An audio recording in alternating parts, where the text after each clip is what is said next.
పాకిస్తాన్లో ముఖ్యంగా పెహల్గాంలో దాడులు జరిగిన తరువాత పరిస్థితులు మరింత దయనీయంగా దారుణంగా మారిపోయాయి.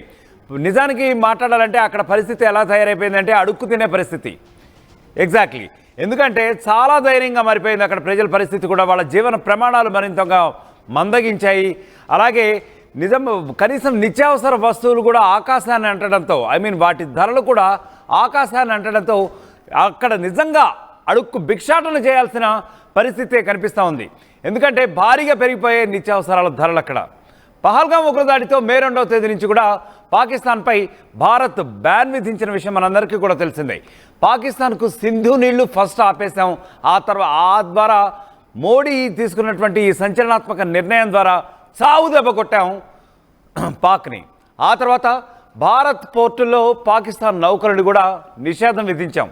ఈ దెబ్బతో ఏమైంది?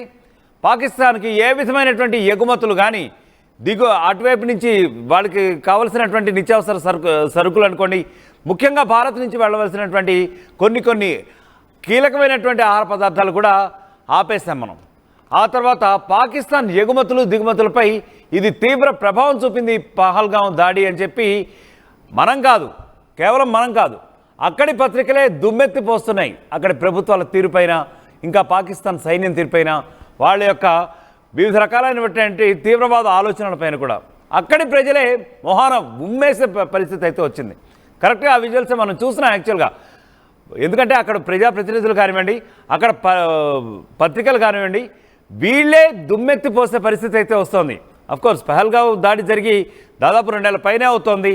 ఆ తర్వాత వెళ్ళి మోడీతో చెప్పుకోండి అన్నారు. చెప్పాం, ఏమైందో చూశారుగా. దెబ్బకి operation Sindoor is just a trial అని చెప్పాం. దెబ్బకి తోక ముడిచి పారిపోయారు.